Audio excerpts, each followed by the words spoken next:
que nos acompañen en estos ejercicios de reflexión. Hoy también se entregará el programa de las siguientes actividades que desarrollaremos hasta el mes de mayo, que durará la celebración de esta fecha tan solemne para nosotros. Agradecemos todo el apoyo, la compañía, la difusión que han dado los medios a este gran evento y esperamos que también ustedes disfruten y compartan esta reflexión. Señor vicerrector. Muy buenos días para todos.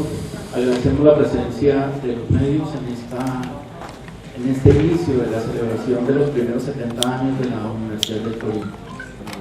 Nuestra máxima casa de estudios en el departamento del Tolima ha preparado un conjunto de actividades que son académicas, culturales y deportivas. Las van a encontrar ustedes en los programas que vamos a difundir. Les agradecemos por estar acá. Agradecemos a la Premio Nobel, a la doctora Rigoberta Menchú, por estar aquí con nosotros en esta celebración tan importante, sobre todo en este momento histórico que vive la patria, en los momentos que estamos construyendo la paz.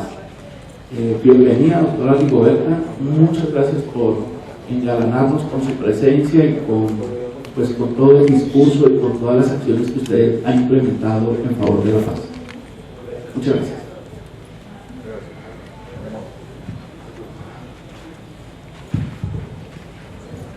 Muchas gracias. Muchas gracias de todo a todos el pueblo. La doctora Rigoberta Menchú es una mujer indígena quiche, destacada en su liderazgo en las luchas sociales. Más que ella, digamos, nadie conoce lo que es el dolor de la guerra que llegue a su casa. Su padre Víctor Menchú, un símbolo de su lucha, su madre Juana Tum y su hermano también Víctor Menchú, digamos que sufrió todo el dolor de lo que significa un conflicto. Su postura de la defensa de los derechos humanos de los pueblos indígenas y campesinos le valió la persecución política y el exilio en su momento. A través de la Fundación Rigoberta Menchú apoya a las poblaciones más vulnerables y necesitadas de su país y de América Latina con proyectos de educación, productivos y de infraestructura. Ha sobresalido por su compromiso con la justicia, impulsando casos relevantes que buscan el acceso a la justicia de las víctimas de genocidio cometido en Guatemala. Es embajadora de buena voluntad de la ONU, embajadora de buena voluntad de la UNESCO. Entre sus reconocimientos están el Premio a la Educación para la Paz de la UNESCO, la condecoración de la Legión de Honor del gobierno francés, el Premio Príncipe de Asturias de Cooperación Internacional. Tiene en su haber innumerables publicaciones y libros, los últimos de ellos Lini, una niña chimel y El vaso de miel. Cuenta con 30 doctorados de distintas universidades del mundo. Fue embajadora de buena voluntad de los acuerdos de paz entre la Unión Revolucionaria Nacional Guatemalteca y el gobierno de Guatemala. El VAS es el manual que identifica la Fundación Rigoberta Menchú. Es la representación cíclica del tiempo, el tiempo que se desarrolla como un hilo y se impulsa con las acciones de las personas y de los pueblos. Los antepasados de los mayas representaban el tiempo como un hilo enrollado en un carrizo que se encuentra bajo la tierra. Este hilo se va desarrollando a medida que el tiempo pasa. La historia teje el tiempo, así como los vestidos se tejen con él. Es el mensaje de la Fundación Rigoberta Menchú. Con ustedes, la Premio Nobel de Paz, Rigoberta Menchú. Gracias por esta atención.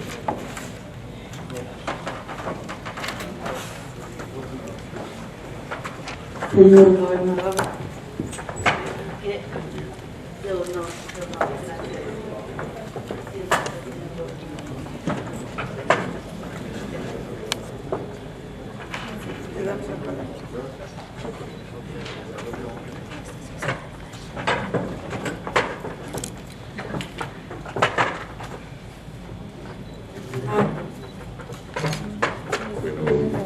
muy buenos días, periodistas, nuestra querida Premio Nobel, a todos los integrantes del cuerpo directivo de la Universidad de Tolima, su doctor, y venimos con este intensísimo honor de estar al lado de nuestra querida máxima exponente de la cual de esta tierra latinoamericana y universal, y queremos compartir al máximo sus experiencias porque son muy positivas y seguramente muchas de ellas van a estar aquí muy listas para que muchas veces más en nuestro departamento de Tolima, en donde estamos celebrando el 70º aniversario de la fundación de nuestra universidad pública, alma mater de la Universidad de Tolima. Así que muy bienvenidos todos en el departamento de la Defensa. Muchas gracias. Gracias, señor gobernador, excelentísimo amigo, y gracias por la invitación, señor rector de la Universidad del Tolima, queridos amigos, miembros del presidium, queridos amigos y amigas de la prensa, gracias por esta oportunidad de conversar con ustedes.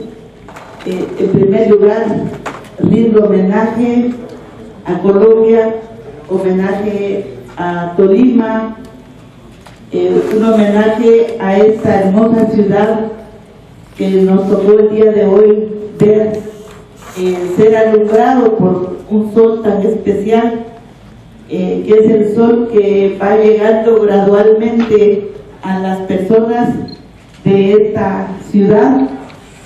Y sobre todo el día de hoy rindo homenaje a todas las mujeres de Colombia, mujeres de América, mujeres de nuestro continente y mujeres del mundo, porque según nuestro sagrado calendario maya, hoy es Belejempat, que es la fuerza del engendramiento de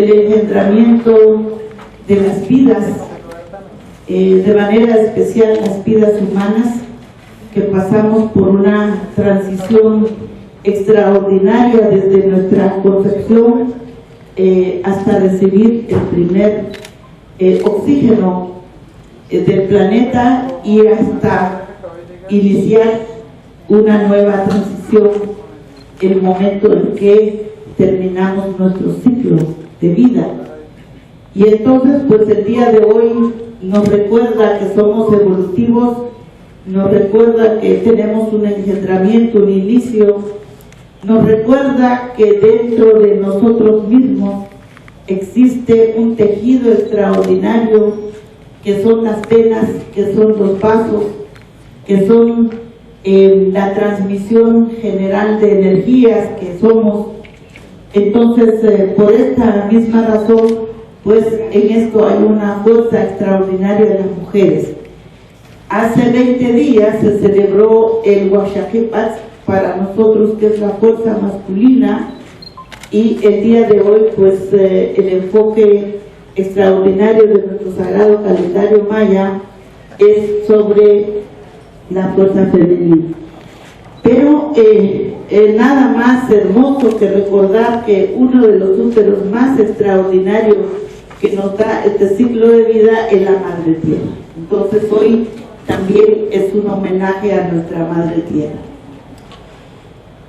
Como estamos aquí en la Universidad de Tolima en sus 70 años de vida, me imagino que son 70 ciclos de formación de extraordinarios ciudadanos colombianos, ciudadanas, personas, liderazgos, y por lo tanto pues no hay homenaje más hermoso que reconocer los procesos, que todo es un proceso y nada solamente es una coyuntura, y por lo tanto la paz es un proceso de construcción, es un proceso que tarda muchos años, que tarda muchos conocimientos, que hace posible una agenda.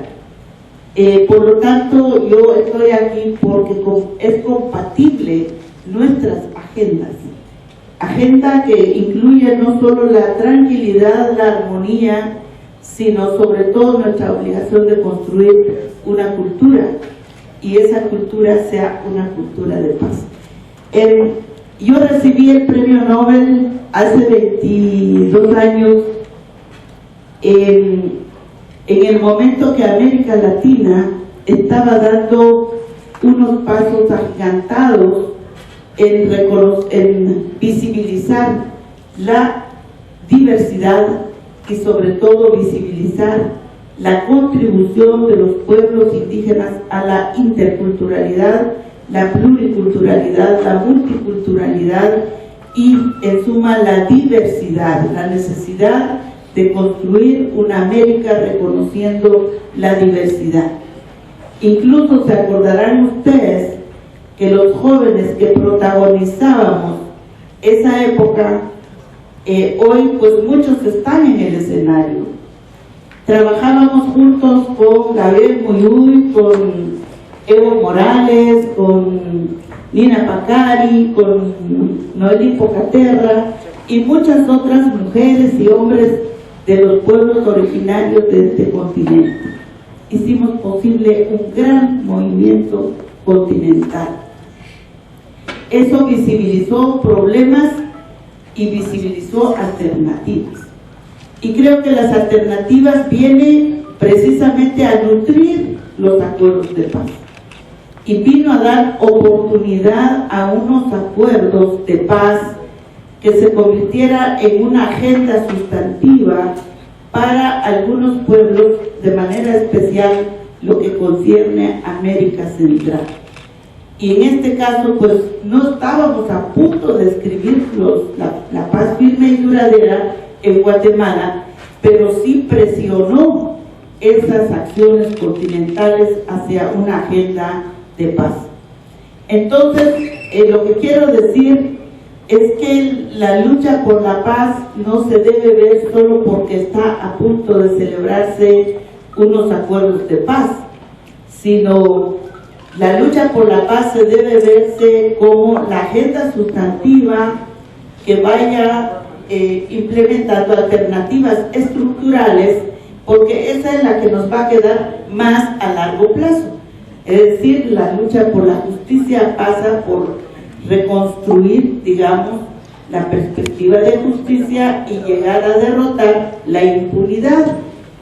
La lucha por la intolerancia pues va construyendo una cultura de paz y llega siendo el sentido de la paz como una armonía social, económica, política, jurídica, donde los ciudadanos pues podamos sentirnos armoniosos. Por lo tanto, no es una construcción de un rato ni de unos actores, sino unos ponen la agenda, pero otros tienen que ampliar esa agenda y construir esa agenda.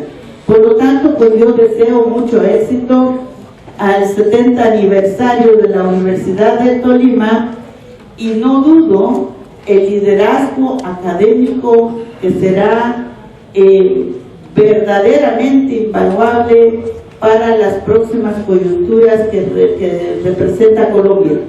Y de manera especial, pues también me uno a ustedes, al sentimiento de muchos colombianos, donde realmente quieren que inicie una nueva era que no sea realmente solo imaginaria, sino sea construido por los jóvenes, por las mujeres, por la sociedad, por la organización y por la difusión de valores.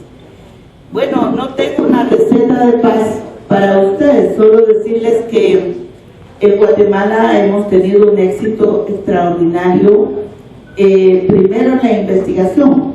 Casi todos los hechos no podría haberse llegado a acreditar la verdad de las víctimas en materia de derechos humanos si no fuera por investigación. Luego, la tolerancia, digamos, de los ciudadanos para poder construir realmente una crítica que no solamente se dé en la calle, sino se dé en el marco del sistema vigente, el sistema jurídico.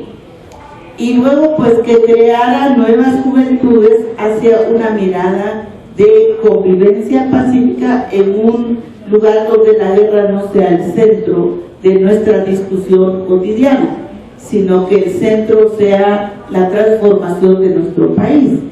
Entonces creo que ustedes tienen aquí muchos desafíos, pero nunca desvalorizar lo que se está haciendo. Así que yo les dejo a ustedes la palabra, vamos a tener mucho que compartir en estos días, vamos a cambiar algunas ideas, conscientes de que nada va a traer una receta para Colombia, sino todas nuestras experiencias van a ser como consejos para que no hagan, quizás algunos no repitan algunos de nuestros errores más garrafales en una etapa posguerra, pero también tal vez dar algunas luces ya en tiempo de calma para nosotros. Entonces aquí venimos en un intercambio, y un intercambio que no tiene que quedar acá, porque de hecho la Universidad para la Paz y las distintas iniciativas de paz en la academia pues está proyectando basada en experiencias muy exitosas en el propio continente. Así que muchas gracias por su bienvenida y con mucho gusto voy a responder algunas preguntas. Siempre les digo a los periodistas que no todo se puede responder, ¿verdad?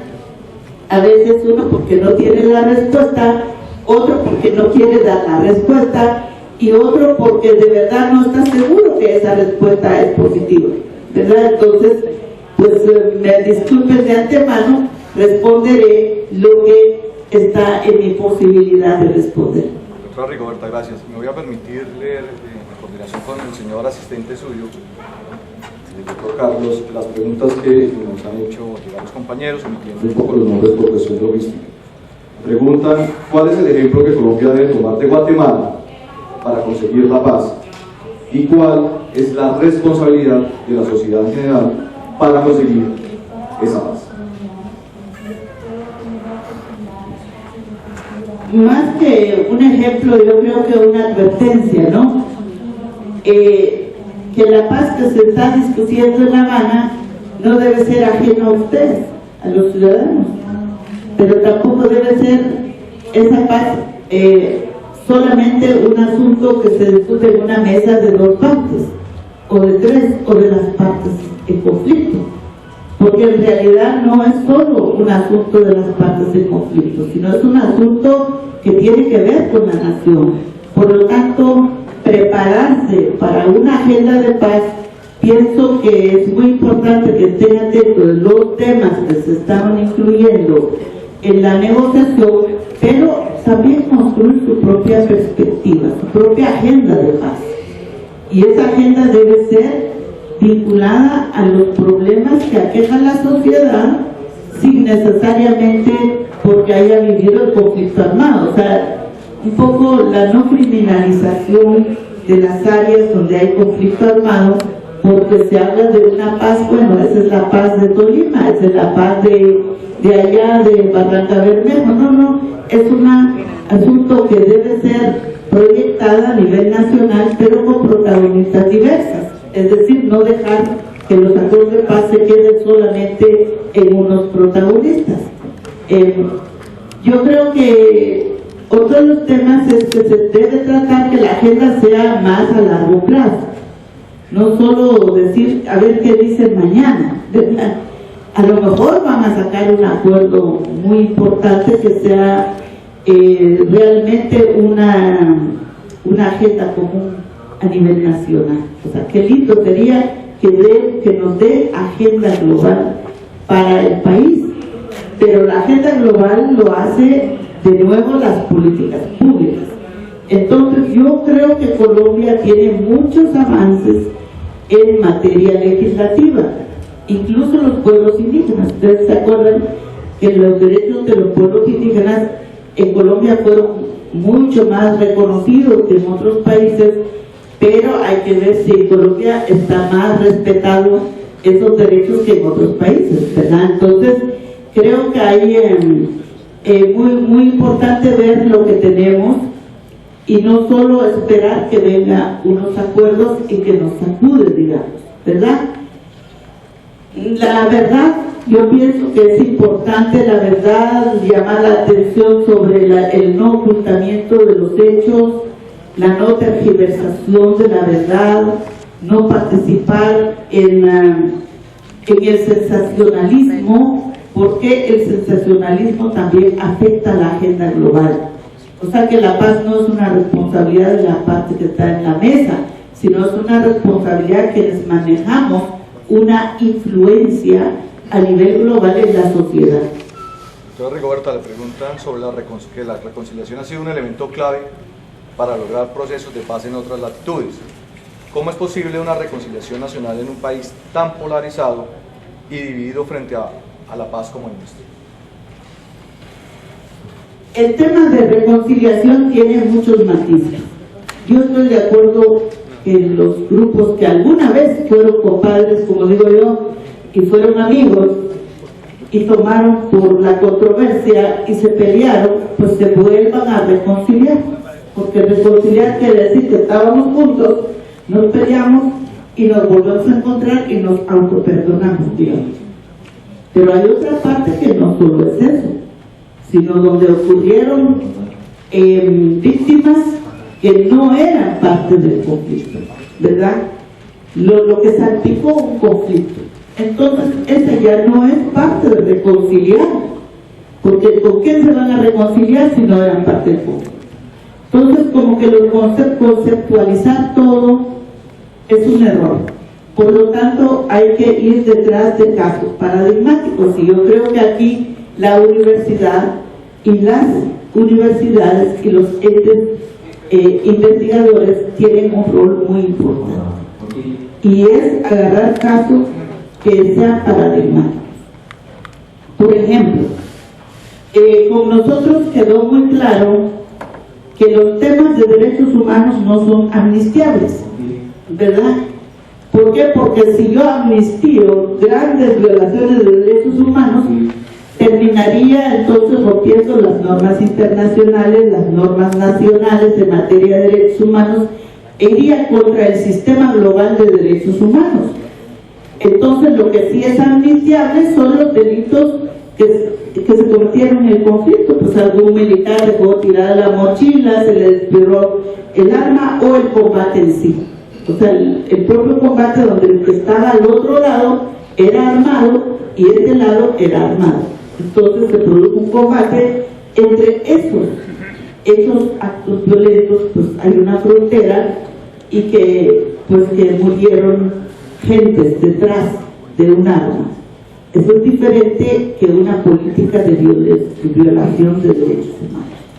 Entonces hay algunos temas que son muy delicados y yo creo que es lo que nos toca a nosotros, pues garantizar los peritajes. Yo, de veras que yo he ganado varios juicios gracias, uno, a la investigación científica fehaciente para no acusar a nadie solo por mi prejuicio que era un exmilitar, por ejemplo.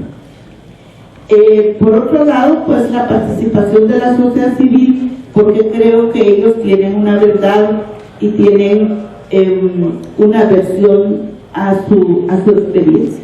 Y bueno, respetar las víctimas. Yo creo que, por ejemplo, en América Latina se dio mucho bueno, ya se firmó la paz, borrón y cuenta nueva. Bueno, esto es borrón y cuenta nueva para el que no le llegó en la casa, pero si yo tengo mi mamá desaparecido, si tengo mi hermano y si tengo mi madre en una fosa común y si fue torturado, o sea, ¿cómo me van a obligar a mí borrón y cuenta nueva y volver a construir sobre qué? Sobre ese horror. O sea, entonces hay una parte psicosocial que hay que cuidar. Entonces yo pienso que aquí se puede ver distintos ángulos siempre y cuando lo determinen los actores. ¿Y quiénes son los actores? Primero son los colombianos, ¿verdad? En general, los colombianos. Segundo, que son las instituciones que tienen en sus manos el poder de hacerlo, ¿verdad? Y segundo, pues que el rol de las víctimas nunca sea criminalizado. Doctora Rigoberta, preguntan, la oposición política de derecha se opone al proceso de paz con las FARC. ¿Qué consejo le daría a los políticos que interfieren en este proceso? Yo creo que es un grave error de que los sectores, digámosle, recalcitrantes, intolerantes,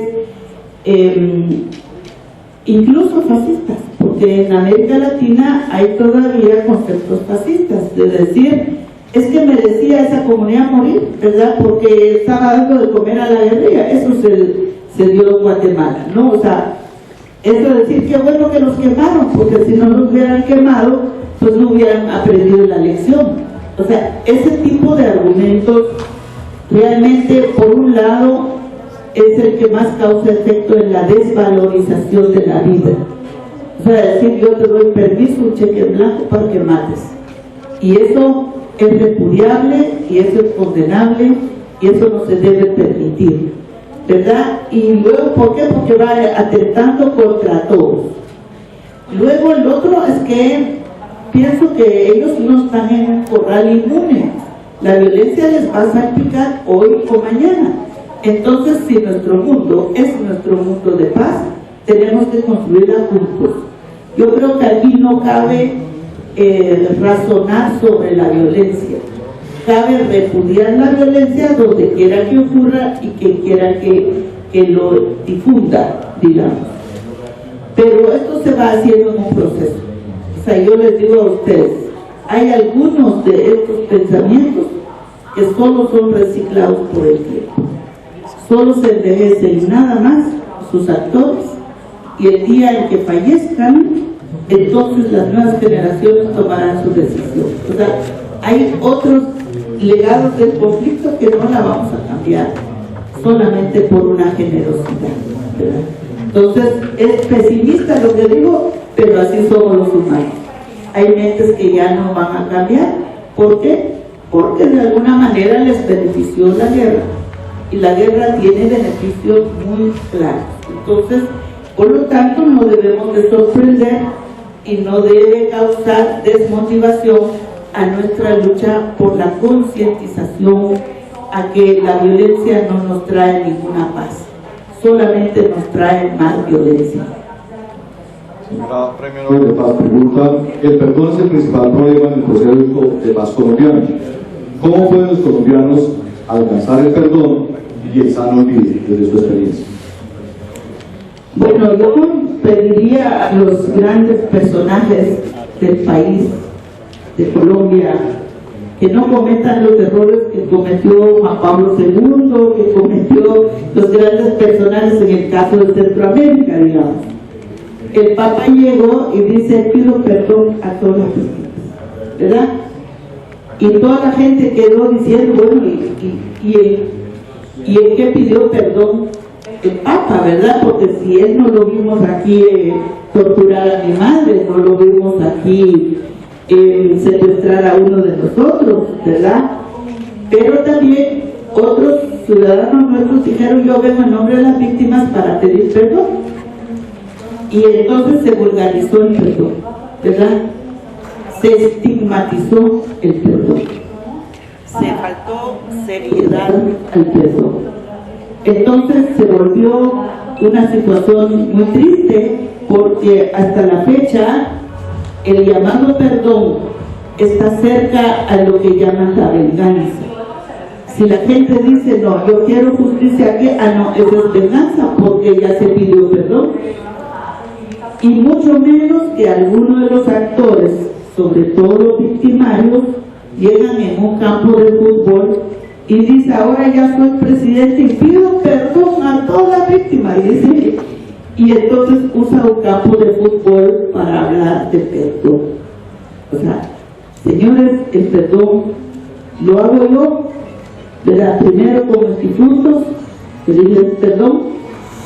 Segundo, cuando me lo pidan, seguro que voy a reaccionar 2-3 segundos para ver si acepto o no acepto ese perdón, porque yo soy la agraviada, yo soy la víctima, y el perdón no es generalizar. Entonces yo pienso que aquí, que no ha empezado a trillar el concepto de perdón, me parece que se debe hacer una perspectiva mucho más humilde, más modesto. Si yo soy un victimario, yo ayudo a la investigación de manera de que sea mi parte de resarcir el daño que causé, ¿verdad? Y yo soy la víctima, debo reconocer que el victimario me ayudó a resarcir ese daño que causó. Pero el perdón no es un globo para todos, ¿verdad? Entonces yo creo que son temas que aquí la universidad tiene que empezar a ver cómo darle direccionalidad, ¿verdad? Porque eso es nuestro rol, los liderazgos, no sumarnos, sino tirar quizá algunas líneas para que la gente en general pueda razonar y podamos encontrar un consenso común, ¿verdad? Pero sobre todo la palabra lo tienen la verdad legítima de las víctimas. Señora Premio Nobel de Paz, preguntan cómo transformar a las mujeres víctimas del conflicto en constructoras de paz reales y cuál es la mirada internacional al proceso de paz en nuestro país. Bueno, la experiencia mía, que quemaron vivo a mi padre, que torturaron a mi madre, hasta ahora no encuentro sus restos, posiblemente está todavía en una fosa común, fusilaron a mi hermano, quemaron vivo a otro hermano, mataron a mis cuñados, o sea, esa experiencia directa. Si yo hubiera sido una reivindicación, hubiera hecho una reivindicación solamente como víctima, yo pienso que no sería una constructora de paz, necesariamente. Entonces, ¿qué tenemos que hacer las víctimas? Dejarnos de victimizar, ¿verdad? No victimizarnos, porque si nos victimizamos, todavía vamos a ser doble víctimas, sino ser protagonistas, quizá, de una salida. ¿Eso qué es lo que nos da posibilidad? Una salud espiritual, una salud social, una voluntad personal. Entonces yo sí creo que en manos de mucha gente, liderazgo, que su sufrimiento se transforma en un verdadero sueño de armonía y su ejemplo de lucha sea constante. Eso sí, lo que yo hice fue acudir a los tribunales. Ustedes saben que yo he ganado varios juicios, hemos tipificado los delitos de genocidio, etnocidio, femicidio, feticidio. Desafortunadamente las Naciones Unidas va creciendo su lista de crímenes contra, cómo calificar los crímenes contra la humanidad, pero lo más importante es que estemos un pie en la realidad y un pie en el sueño de paz que queremos, ¿verdad? Entonces, aquí no es un asunto de elecciones. Yo creo que hay ejemplos muy fuertes en América Latina sobre el tema del resarcimiento. El resarcimiento no solo es económico, pero también debe ser económico. ¿Por qué? Porque la niña, hija de Vicente Menchú, que quedó, tenía 13 años, y una niña de 13 años depende de sus padres, ¿verdad? No tiene otra fuente de trabajo. Entonces tiene que haber una afectación global de la vida de varias personas. No asumir que todos somos víctimas, todos somos buenos o todos somos malos, ¿verdad? Porque hay hijos también de victimarios que no decidieron que sus padres tomaran una determinada política para intentar hacer lo que creía que era correcto. Entonces, no condenar las generaciones futuras. Y bueno, yo creo que aquí es proceso. Solo les dejo en sus manos que la conciencia de que la reconstrucción en un posconflicto armado realmente es un proceso de construcción de plataforma de agenda global para la sociedad, y cada persona puede contribuir en algo, ¿verdad? Pero no está en las manos de uno resolverlo. Yo les digo a ustedes, yo en Guatemala veo que algún día llegará la paz, pero la paz firme y duradera aún no está construida. ¿Por qué? Porque todavía nos falta reconocer la verdad, y la verdad y dar derecho a las víctimas que tengan la verdad legítima, y que ellos sientan que se dignifique de nuevo su memoria. Entonces hay legados que deja la guerra Y ojo, porque en Guatemala los que no vivieron el conflicto armado decían, no, esa es la paz del Quiché, porque allá sí mataron, aquí no, ¿verdad? Entonces la paz se volvió como también una trinchera para algunos para lavar su conciencia, y eso no hay que hacer. Entonces yo vengo también para hacer una convocatoria para que invirtamos en nuestra paz, ¿verdad? Si invierte en la guerra, pues sí, se invirtió en la guerra, se compró armas, se preparó condiciones, se usó recursos. Entonces ahora invirtamos en nuestra paz. Y entonces en la educación, yo creo que una educación que no ignora la verdad, que no descalifica a las víctimas y que genere una revalorización de nuestra identidad como nación, pero también como humanos, ¿verdad? Entonces aquí hay mucho trabajo, seguro que les toca a ustedes hacer. Muchas gracias, doctora Rigoberta, por haber estado con nosotros esta mañana y por acompañarnos en los 70 años